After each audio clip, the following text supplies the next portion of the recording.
Aujourd'hui dans le monde, il y a 9 pays qui peuvent déclencher l'impensable. 9 puissances capables de lancer une frappe nucléaire. Et quand je dis frappe, c'est des villes entières rayées de la carte en quelques minutes. Mais alors, qui détient vraiment ces armes? Combien en ont-ils? Et surtout d'où et de quel engin peuvent-ils les tirer? On commence par les États-Unis. Ils ont environ 5200 ogives nucléaires et plus de 1700 sont prêtes à être lancées à tout moment. Ils ont ce qu'on appelle une triade nucléaire.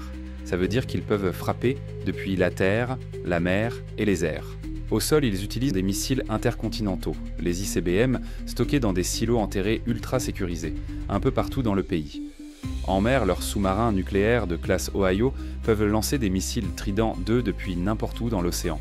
Et dans les airs, leurs bombardiers, les B-52 et les B-2 Spirit peuvent transporter des bombes ou des missiles à tête nucléaire. Et le plus fou, le président peut donner l'ordre à tout moment. Il suffit d'une valise, la Nuclear Football. En face, la Russie. Elle possède à peu près autant d'ogives, autour de 5580. Elle aussi a une triade nucléaire complète. Les missiles au sol, ce sont des géants comme le Yars ou le Sarmat. Certains peuvent même emporter plusieurs ogives à la fois. Côté mer, la Russie a des sous-marins Borei capables de lancer des missiles balistiques Bulava. Et dans le ciel, ils ont les fameux bombardiers Tu-95 et Tu-160 qui transportent des missiles de croisière à tête nucléaire. La doctrine russe est simple, si le pays est en danger de mort, le feu vert peut partir. La Chine, elle, est en pleine montée en puissance. Elle possède plus de 500 ogives, et elle construit à vitesse grand V.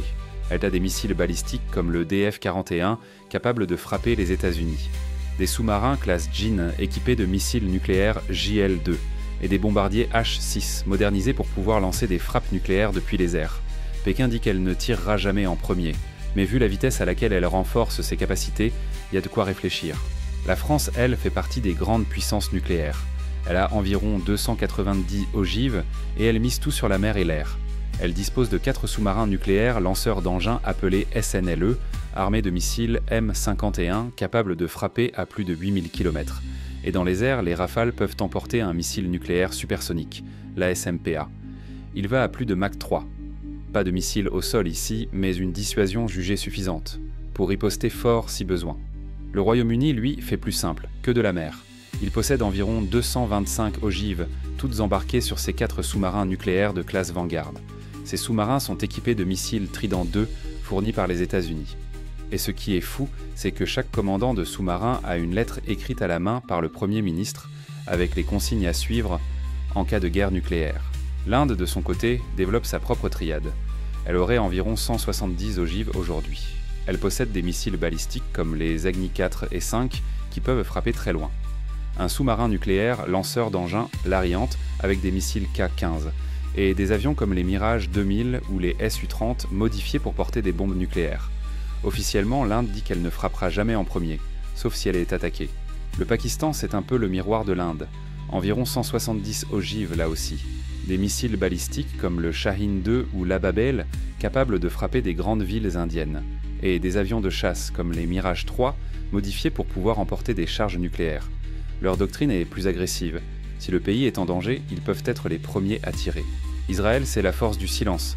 Officiellement, ils ne confirment rien. Mais tout le monde sait qu'ils ont l'arme nucléaire. On estime qu'ils possèdent environ 90 ogives.